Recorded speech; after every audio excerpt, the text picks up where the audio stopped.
Iti matbiyang ti Philippine National Police amban tayo na po digiti nagdo mga police blotter ti probinsya tayo nga Ilocos Norte. Babayin pa lang iti report ni Idol Dennis Gabriel Alipio from PNP. IFM News.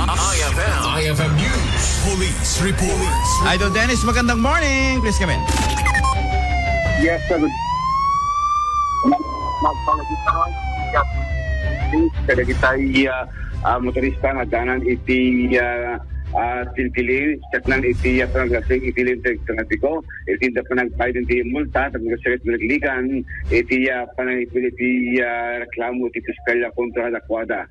Doktaran namin iti PNP Traffic Division nga dupay digitay haangan na panang settle iti multana kapasan iti panag-issue da iti citation ticket iti manarimaan nga panag-renew iti IDs digitay tricycle driver sila iti piskalya kontra dakwada. Nagdupay digitay saan na nagbayad iti multana tanong saan da Bagan Idol Bernard talaga rumarkon datay warrant of arrest dato uray 100 lampi 100 pesos lang iti veranda masabong settle da tagun sakit madalusan iti records ta iti agyang iti PNP Traffic Division metadwa ada makapag-renew iti ID no saan yung settle iti Correct. nagsingan iti bantay iti traffic code iti syudad iti lawagan.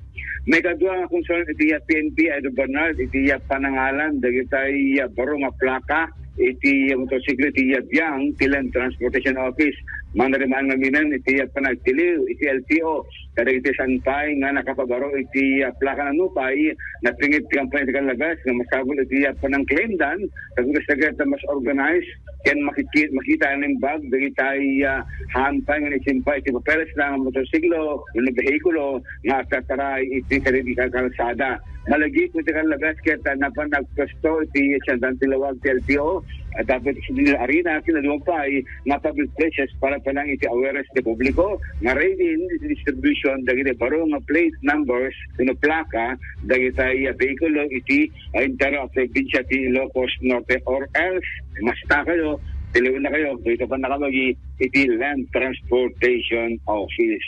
So ito yung nakaalan, masabol nga may upload iti LTO, ito kita nga may sumarket system iti LTO, mga dahil nga natangalugan mo, kahit adang tibaro, nga plaka na Idol Bernard. So ito ang damakit si kampanya ti PNP, kamalagip kadagi tayo motorista, nga sampay nga pag-renew iti certificate registration na o iti plaka na ken tampa ng several iti multana nga naglabsing iti traffic ordinance iti nagdudumong LGO iti intero nga probinsya ti Ilocos Norte. Iti nagpatnag Idol Bernard ket labarbaring ti school tawon pa iti antol incident ta nga nai-report kunipod iti Ilocos Norte Police Provincial Office dito yung timika dungal daw nga may bilang ati school gabo tawon dagiti nakanauna pasama iti intero probinsya kalpasan dati gingined nga nang dayeg iti Visayas region. Damag palang manipod ti PNP Idol Dennis Alipio tatak RMN. IFM News.